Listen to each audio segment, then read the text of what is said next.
Hey everybody, it's Marie. I'm coming at you because, of course, I still need your daily free votes and those donation votes for the Starlight Children's Foundation. But while I got your attention, I want to tell you a little story. And this kind of just goes along with what I do, aside from me attending to this campaign for this contest, but just to, give you a little bit more of a connection with me. And so, right now on the Olive Branch review, I have a short flash fiction. It's a flash fiction, actually, story called Charisse. And this was inspired by Carmilla. I'm not sure how many vampire enthusiasts know about the story of Carmilla, but nevertheless, if you know, you know. So I thought I would read you guys Charisse real quickly. Charisse by Marie Johnson. She hadn't known, this is the blurb basically, she hadn't known Catronelle Magdalena at all. The woman had died before Alara's 10th birthday, remembered only in fragments passed down through silence. A scent of rose madder, a velvet box no one opened, a name spoken like a spell and then buried. But the diary was unmistakably hers, and it was not a record of domestic life. It was a confession. The train hissed into Oradea like a serpent, exhaling secrets. Alara Moranu stepped down, gloved hand clutching the parcel that had arrived 2 weeks ago. No return address. Only a crimson wax seal and a name printed in calligraphic blood red. Casa Moranu. Inside the parcel was a deed, a key, and a diary. She hadn't known Catronelle Morana at all. The woman had died before Alara's 10th birthday, remembered only in fragments passed down through the silence, a scent of rose water, a velvet box no one opened, a name spoken like a spell, and then buried. But the diary was unmistakably hers, and it was not a record of domestic life, it was a confession. She adored me. I sang as the veil lifted. I sang as the hunger came. The entries were scattered, fevered, erotic. They spoke of a lady named Contessa Charisse Valora, of a lady evidently from the old country, and of a love that could not be named, only ritualized. There were no dates, no locations, only longing. Alara absorbed every page. She dreamed of mirrors of silk. She dreamed of Charisse. And then a parcel arrived. From it, Casa Moranu rose from the mist like a cathedral of velvet and bone. Moorish arches, veiled windows, ivy-like veins. The gates opened without a touch, and inside candlelight flickered, but the mirrors were strangely veiled, and an eerie silence settled into the wood.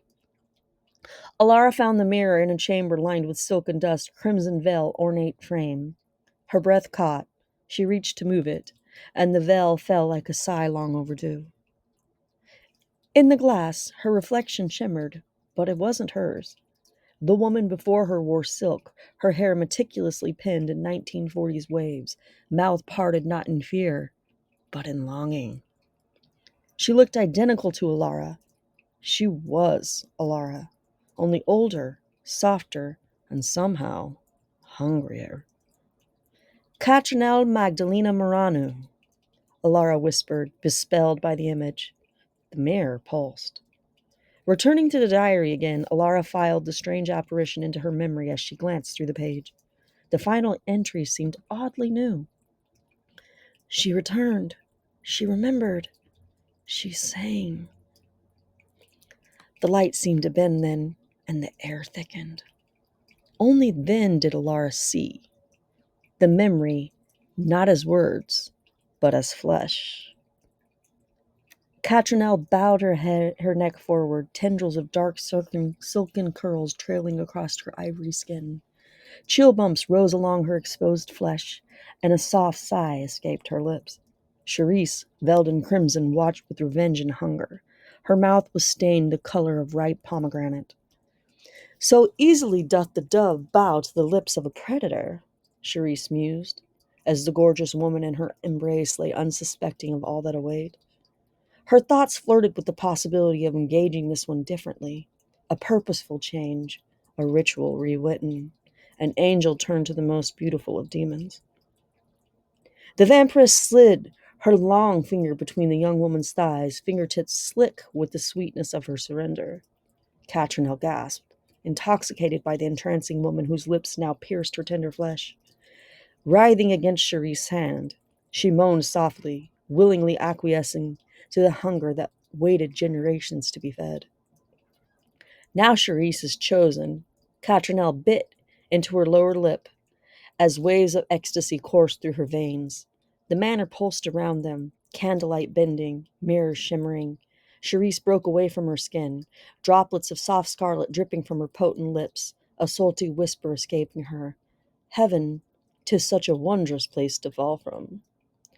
The mirror shimmered, and the memory dissolved. Alara stood in the chamber, breath shallow, thighs trembling, with the pulse singeing in the places she had never named. Her fingers hovered over the final page, her body flushed with the heat she could not explain. She had come seeking answers, but what she found was herself split open, aroused, aching. She had never known this kind of hunger, and hadn't even known she could feel it. Her hand slid to close the diary, and then a sultry voice slipped through the air just behind her. You read it all. Charisse cooed against the nape of her neck. Alara turned with a low gasp. Charisse stepped forward, eyes gleaming, her voice suave like velvet. Come, allow me to show you the tastes of the sublime. And that, my friends, is my flash fiction, vampire sapphic story, loosely inspired by Carmilla, available now on the Olive Branch Review. Please do go vote for me. I could really use your support. And I was in 4th place last I checked. I am very grateful for all we've done here together. And as we come into the last 48 hours of the competition, I wish all of the competitors the very best as the Face of Halloween quarterfinalist rounds start to come to a close. Please remember that you can donate to the Starlight Children's Foundation on my behalf and boost my votes, which is what I really need people to do now. Let's get these children as much money as possible to bring them the smiles that they deserve. Once again, vote for Cy Marie, Final Girl.